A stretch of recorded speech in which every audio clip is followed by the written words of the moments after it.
Khabib, congratulations. I think everybody was pretty blown away by your performance tonight, but how about you? How did you feel you performed this evening? Hey, what's up, guys? Nice to see you after fight. You know, like, when I talk about, like, beginning of this week, when I say I can fight with Tony, and after couple hour, if UFC give me rest, I can fight with Conor. Like, people think I'm trash talking, right? Like, now I'm just finished fight with one of the best striker in UFC today, right? I fight with him and stand-up wrestling, like 15-minute war, but I still fresh, you know, and I think now I can take one more fight, you know. I feel great. Thank you, guys. You know, obviously it had been a long time for you. Did you feel any rust at all? Was it uncomfortable? And what was the feeling as the fight started out? Before fight, I talked with Javier Mendez.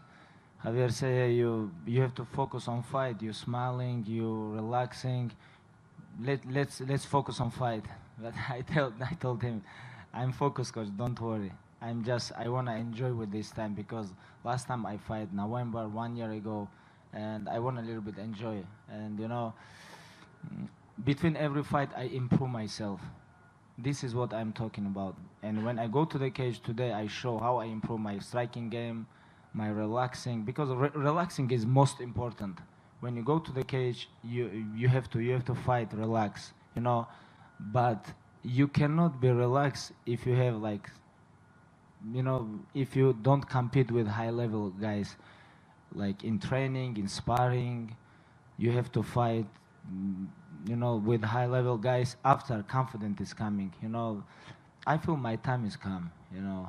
Now I'm 29 years old.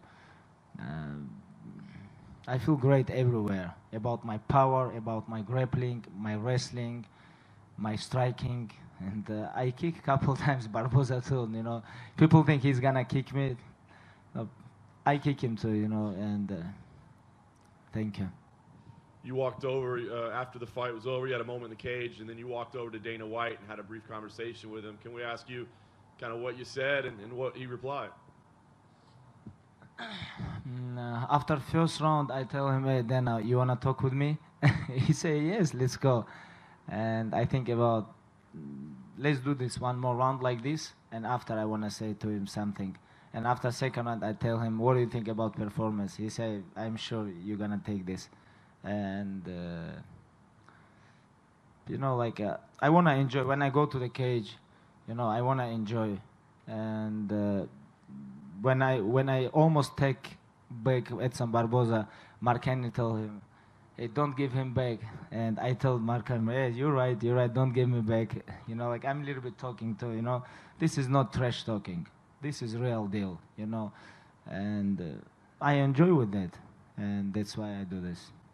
And last thing for me, Khabib, it sounds like you're almost more interested or think that the fight with Tony Ferguson makes more sense right now. But, you know, if Conor McGregor does say, hey, I'm willing to take this fight, I want to put the real title on the line, does that interest you? Conor need to deserve this. Because real belt is 25-0. This is real belt.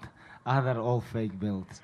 You know, but to be honest, I think real belt have Tony Ferguson. Conor, he have only one fight in UFC, 155, and he champion. He beat all the Eddie Alvarez, you know, like, he's good fighter, but he's not champ. He's good fighter. I think a lot of people can beat him in 155. This is my opinion. Like, this is my opinion. I think a lot of people can beat him.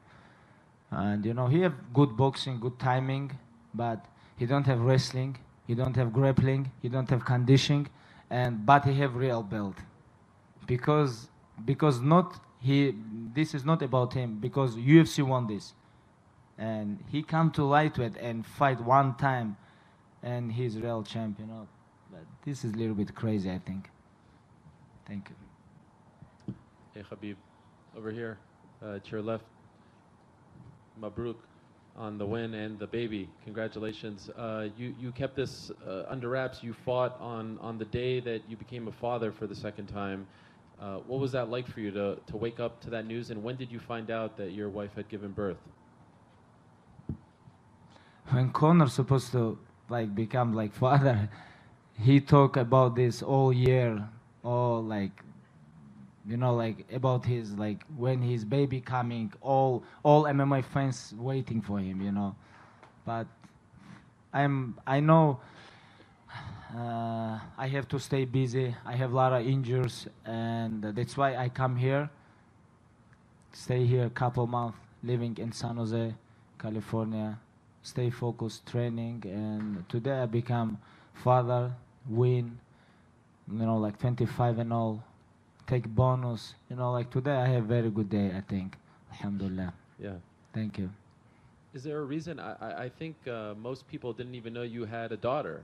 You've kept this very quiet, that your private life. I don't even know a lot of people knew you were married. Why is that? Because, you know, I want to protect my family from media, from other, like, you know, sometimes media good, but sometimes media is crazy. And, you know, like, you cannot be very good all the time with media. Sorry guys, but I say true, right? But I don't want like people watch on my kids, family all the time. This is my life, you know. I am tired about this.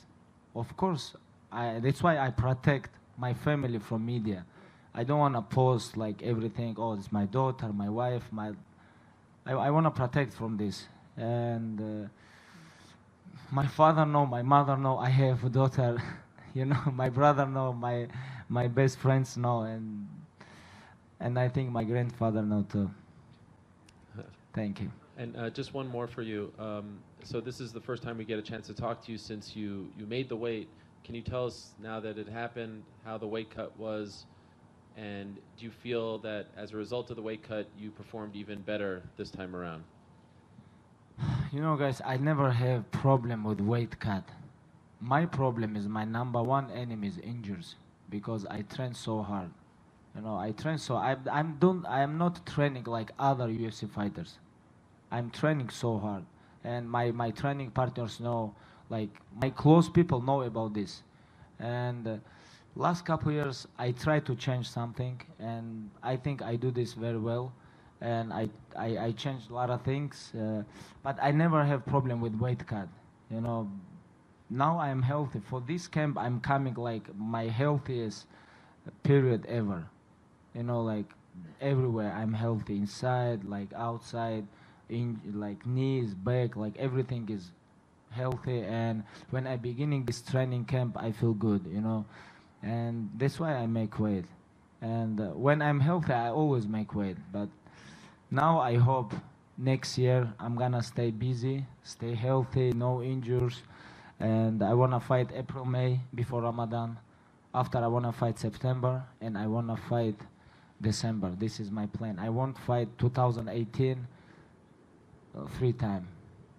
If not injuries coming, you know, like I hope, inshallah. Thank you.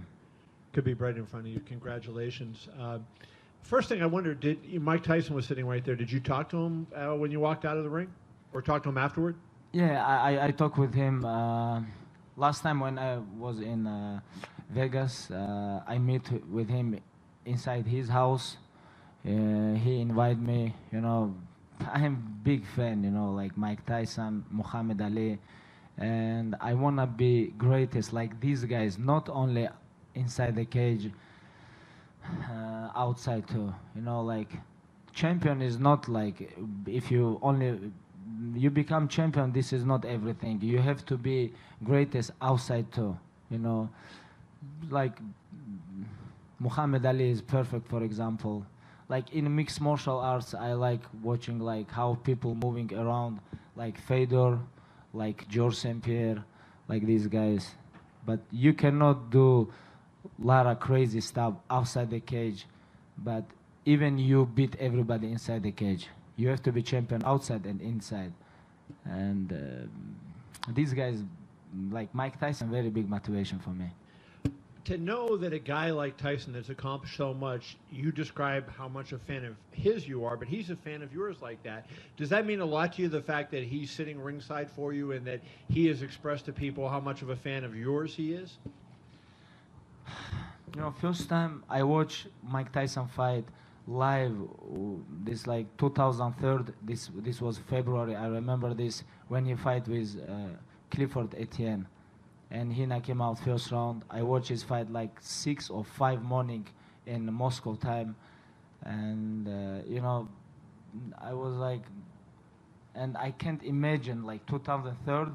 After 15 years, like 14 years, I'm gonna fight in Vegas, and I'm gonna show in the last biggest event in UFC, I'm gonna show best performance of the night, and Tyson gonna watch my fight. It's like dreams come true, and you never know what happened tomorrow. And if you want your dreams come true, you have to follow this. Even you have injury, surgery, like everything is come, you have to keep going, keep focus, and take your dream. And just to ask you one question, or 2 questions about Edson. Number one, were you surprised that he was able to come back and finish the fight? I mean, you delivered so much punishment in the first round, and he was able to finish. And number 2, his kicks. I mean, even after you pummeled him like that in the first round, he came out and fired that big kick at you. You had to stay alert at all times. Were you ever a little nervous at all, you know, as you're in there trying to take him down, that he's firing those kicks, and, you know, he's knocked a lot of guys out with those? I think if you go into the cage, like inside the cage with Edson, and you don't worry about his kicks, I think you're not smart fighter. You know, all the time when he kicked me, like landed, like knee, like my legs, my elbow, I feel pain. But I think about why I come inside the cage. Of course, I know he's gonna kick me. This is not enough. He's gonna knock me out. I have to keep going. You know. When he kicked me a couple times, I think about, oh, tomorrow I don't want to go I don't want to feel pain tomorrow when I go back to Moscow, back to Russia. I don't want to feel pain inside a plane, like 15 hours sit and think about this. And I think about this inside the cage, and I think, hey, I have to change something. You know, I want to give him respect, big respect. I try to finish him, but he's a very tough opponent, you know, and I want to give him respect, his coaches, Mark Henry, and other coaches, Ricardo Almeida. I know these guys very well. And thank you guys. Edson Barboza take this fight. He really won this fight because he understands this it's going to be a big challenge for him. He want to challenge himself. And thank you. Khabib, do you feel at this point that you're now too dangerous for Conor to ever fight you? I know you've been skeptical that he'll fight you in the first place, but does this performance clinch that fact? I think anybody can lose anytime. You know, nobody protect. You know, all greatest fighters lose. You know, but my plan is when I go to the cage, I never think about, oh, maybe I'm gonna lose. No, I don't think about this. When I go to the cage, I think, oh, I have to catch somebody because I'm the eagle. This is what I'm think. And if I fight with Conor, I think he have chance like about his boxing, maybe couple minutes, I think. But what about if I'm wrestling with him all the time? Don't striking with him. Like protect myself, movement, change angle, like show him takedown box, show boxing takedown, change level, like Ken Velasquez style, you know. But we have a lot of way. I can stay with my opponents. I can wrestling with my opponents. I can grappling with my opponents. My conditioning is better. My relaxing is good. Alhamdulillah, I feel my time is come. You know, to be honest, about Conor, I don't think. Like I don't think about this guy. He have to come back. He have to defend his belt, and you know, I want to enjoy with my victory tonight. Hey Khabib. Congratulations on your victory tonight. I thought your performance was so dominant that Edson's corner should have actually considered throwing in the towel. A, do you agree with that? And B, do you think we should see more of that in sport, in MMA, corners trying to protect their fighters more by actually throwing in the towel? No. You cannot do this, I think. But this fight is like about towel. Like I don't know, but if I fight, I don't want my corner put towel. You know, it's gonna be change your mind in future. You know, I don't know. Okay. And just one question. You know, I know the UFC still has plans at some point in the future to enter the Russian market. You say you want to be active next year, fight 3 times. Are you hoping that one of those fights could be in Russia? Why not? Why not? But UFC have to work hard about Russia. I think they do good job around the world, but about Russia they do nothing. It's my opinion. They have to work. I am here. They can work with me, but they don't connect with me about promote UFC in Russia. I promote UFC in Russia without UFC. But I'm UFC fighter and I have to do this. But if they gonna promote this, I think they have to connect with me and we can do this together. And you coming to Dagestan and you see how it's crazy friends we have. Like when you come last time, I think it's summer or September something. Yeah, earlier in the year. And we have big arena in Russia, a lot, like St. Petersburg, Moscow, Dagestan, like everywhere. And we have very big fan base.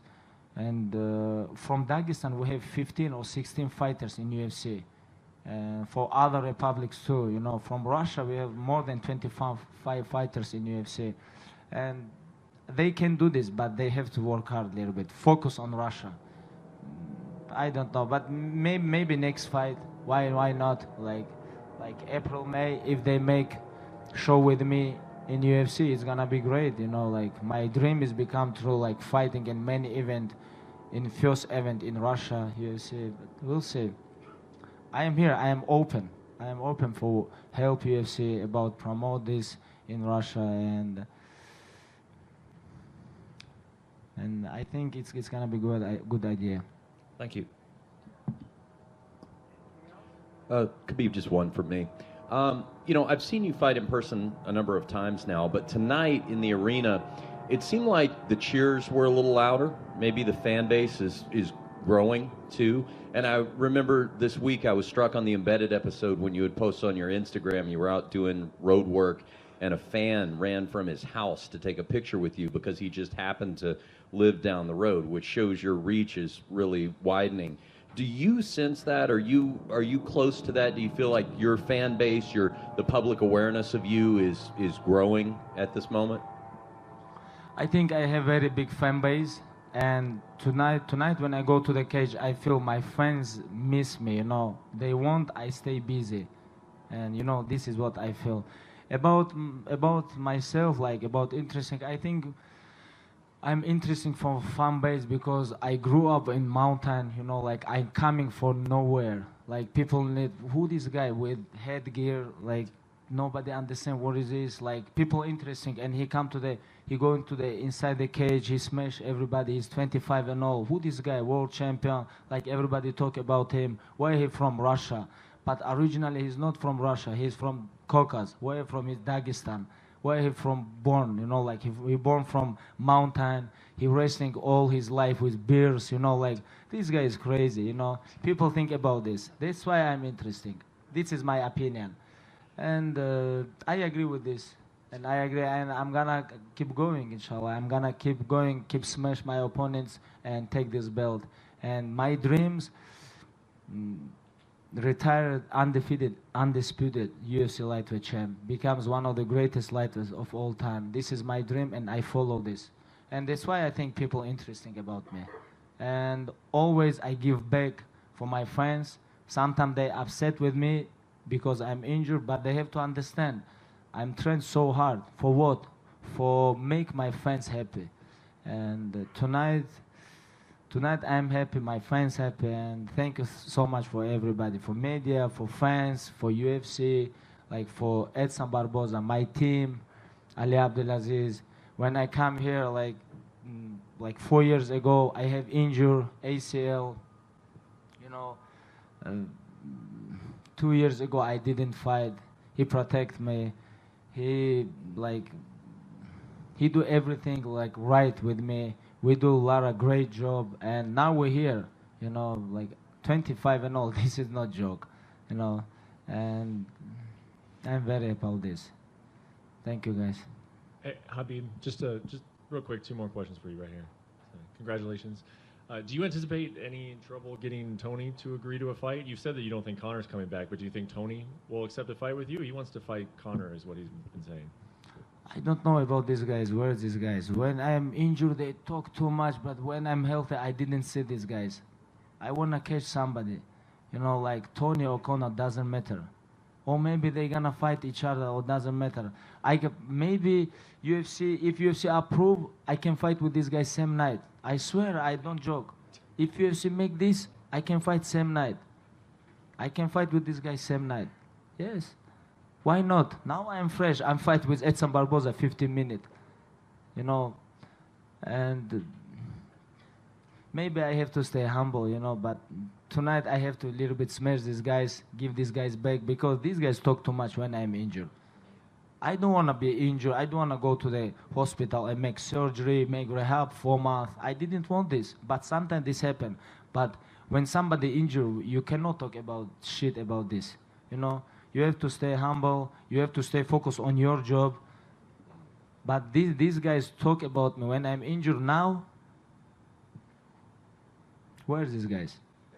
Well, and that my final question, and I know that you've said you don't think about Conor and you don't really care about him, but if you wouldn't mind answering this question, do you think when Conor sees a performance like you gave tonight, do you think he wants? Do you think he looks at that as a challenge that he wants to meet, or do you think he says, "I don't know. want that"? You ask me a question about Conor. I don't know what you think he watched or didn't watch. I don't know about this, to be honest. Maybe he watched, maybe not.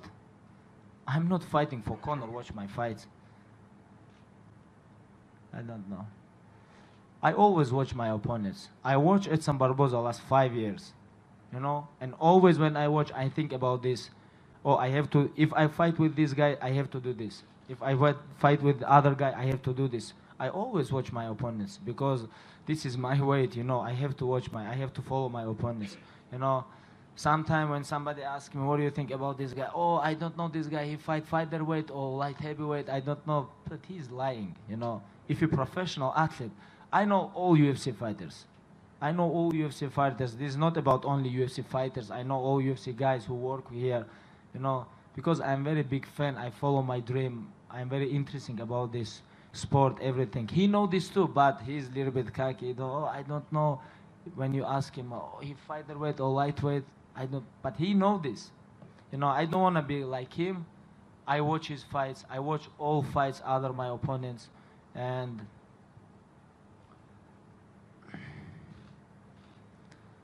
we'll see. 2018 is gonna be big year for us. Very big year, inshallah. Any others? Cool. Thank you, Habib. Thank you, guys.